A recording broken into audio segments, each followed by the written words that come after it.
En el nombre del Padre, y del Hijo, y del Espíritu Santo. Amén. ¿Quién como Dios? Nadie como Dios, querida familia misionera del amor de Dios. Tengan ustedes un bendecido día en el Señor. Hoy, lunes 27 de febrero de 2023, contemplamos el Evangelio según San Mateo, capítulo 25, versículo del 31 al 36, donde nos dice que en aquel tiempo Jesús dijo a sus discípulos: Cuando venga el Hijo del Hombre rodeado de su gloria, acompañado de todos sus ángeles, se sentará en su trono de su gloria. Entonces serán congregadas ante él todas las naciones, y él apartará a los unos de los otros, como aparta al pastor a las ovejas de los cabritos, y pondrá a las ovejas a su derecha y a los cabritos a su izquierda.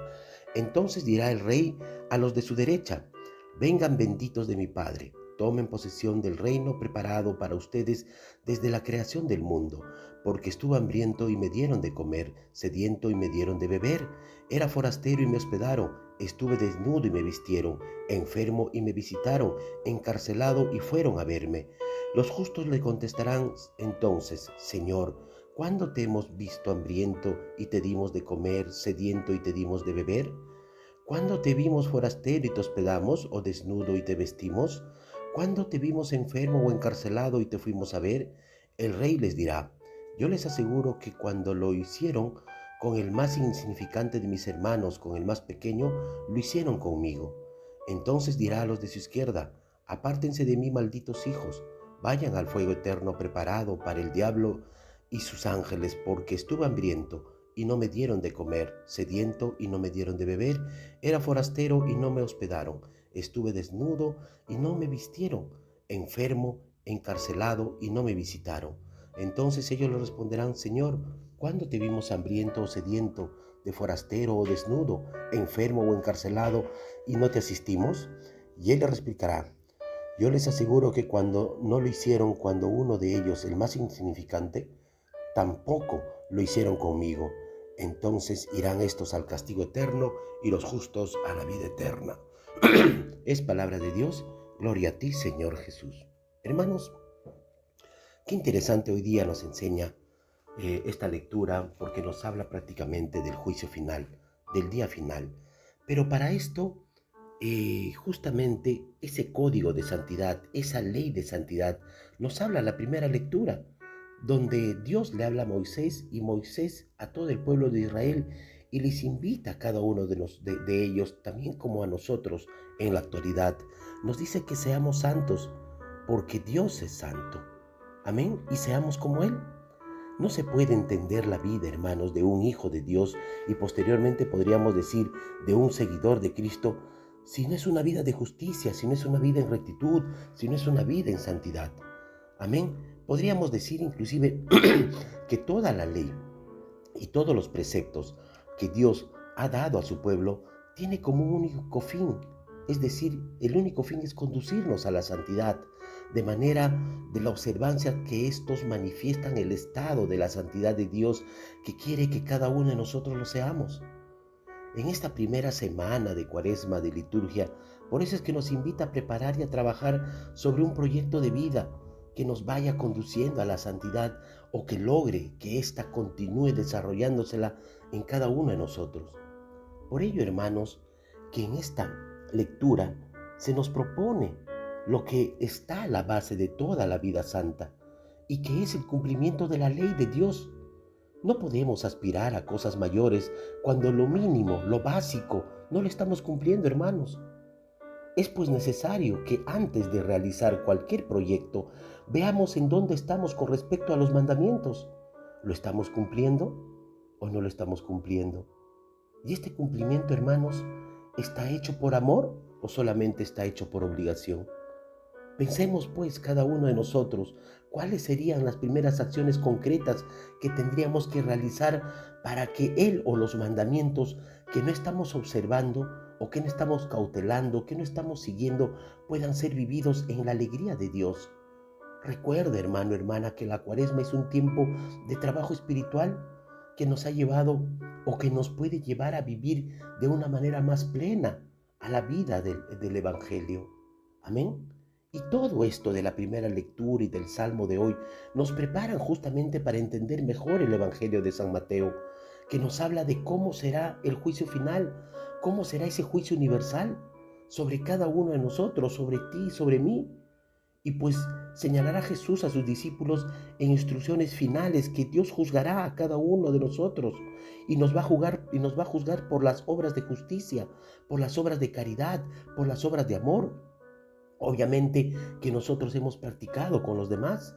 Por ejemplo, cómo dar de comer al hambriento, cómo dar de beber al sediento, cómo alojar al forastero, cómo vestir al desnudo y visitar al enfermo o visitar al preso que está en la cárcel. Pues hermanos, Jesús nos enseña que la vida cristiana está cimentada en la caridad, hermanos, en la caridad, y nos invita a que trabajemos en esta área tan importante en nuestra vida, ya que nuestro juicio finalmente será en base a la caridad. ¿Cuán caritativos somos? Amén. Y esto no significa que las prácticas religiosas o nuestro conocimiento bíblico o teologal no sean importantes. Por supuesto que lo son, hermanos. Lo son claramente. Pues debe ser un medio para que crezca más bien en nosotros la fe y con ello la caridad. Amén. Empecemos pues por cosas simples. Por ejemplo, visitar a los miembros de nuestra propia familia, que quizás no lo hacemos. Pregúntate, hace cuánto que no visitas quizás a tus abuelos, a tus tíos, a tus primos, a tus hermanos, o a los más necesitados, aquellos que están enfermos? ¿Qué calidad de vida también quizás la practicas? ¿Ah? O hacemos quizás una clásica visita del doctor, y eso viene para cada uno de nosotros reflexionando qué estamos haciendo. Si no somos capaces de vivir lo más sencillo, atendiendo a nuestra propia familia, qué difícil será que lo hagamos por los demás. No olvidemos, hermanos, que esto se está diciendo de nuestra felicidad mucho y decide la misma. Amén. Entonces, ¿cuál es el fin de este evangelio? Nos podemos preguntar. Cómo Jesús une la salvación eterna a la caridad practicada, hermanos, de manera continua, cotidiana, con cientos de miles de sufrientes, excluidos, marginados, que hay a nuestro lado. Eso es la finalidad. Hoy, cuando veas una persona en necesidad, pasando penurias, no empieces a sacar disculpas que tranquilicen tu conciencia diciendo, es un perezoso que puede trabajar, o es una persona que si le doy dinero lo va a utilizar para consumir drogas o alcohol o para sus vicios, que es el gobierno que le ayude y no me corresponde a mí, que esto no es parte mía. Pues el Señor nos pide, hermanos, una fe con obras, y las obras parten de la justicia, de la misericordia y la caridad con los demás. Así pues, cuando hagas verdaderamente el bien a otro, no pienses ni mucho ni menos que eres una persona buena, que eres una persona mejor. Eso es lo que veían los fariseos. Cuando hagas el bien, la caridad y la justicia a un necesitado, piensa muy en el fondo que te estás haciendo el bien a ti mismo, porque el día de tu muerte, el día del juicio final, y particularmente para tu vida, solo serás ese duelo ante Dios de aquella caridad que practicaste con generosidad, y no serás dueño de la vida eterna con Dios. Amén. De aquel egoísmo, de aquella incapacidad para amar, de aquella parálisis para servir y ayudar a los demás. Entonces, hermanos, quizás podemos ver este inicio de esta semana de la Cuaresma, donde hemos comenzado a caminar poco a poco. Ya la palabra como de Dios como se torna un poco exigente para nosotros, ¿o no? ¿No se ponen a pensar así? Pues el Evangelio, ayer empezamos con el Evangelio de las tentaciones de Jesús en el desierto, que fue como puerta de entrada. Y hoy, apenas haber pasado un día, nos proclama este Evangelio que habla del juicio teologal para muchos de nosotros. Y quizás nos podemos preguntar, pero Señor, esta semana empiezas con un juicio. Oye, por favor, no, gracias, Señor. Podríamos ir un poco más despacio, porque la verdad que recién me estoy preparando y me pones esto. Y hoy día lunes, donde recién estoy empezando cuesta arriba, empezando esta Cuaresma. Pero pongámonos a pensar cómo te está mirando ahorita el Señor. Te mira quizás con ojos de amor y pacientemente te vuelve a leer la primera lectura y te dice, son muchos, hermanos. No profanes, no explotes, no maldigas, no mientas, no critiques, no entorpezcas. En todos esos te está recordando el Señor. Amén. Pero casi Casi quizás podemos pasar por desapercibidos esta frase que nos dice hasta 5 veces, nos dice, yo soy el Señor, yo soy el Señor. Entonces, cuando veamos la luz del Evangelio del día de hoy, practiquemos pues verdaderamente la verdad, esa verdad que está en nuestra fe y en nuestra relación con Dios, donde se confirma en la verdad de nuestras actitudes y modos de andar por la vida, de relacionarlos con los demás. Debemos de entender que el prójimo no es la otra cara de la moneda de Dios, hermanos. No, es Dios mismo. El prójimo es Dios mismo. Amén.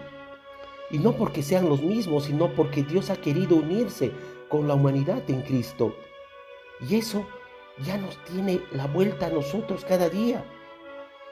Por eso tú y yo, los que nos caen mal, los que querrían vernos tropezar, los que nos quieran más que nosotros mismos y sobre todo los más pequeños y pobres, son ese lugar privilegiado e inequívoco donde amar, acariciar y esperar al Dios de nuestra vida.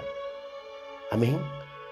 Así pues, hermanos, hoy día hagamos lo que verdaderamente Dios quiere, hagamos cosas así de simple. Señor, dame lo que me pides y pídeme lo que quieras. Amén.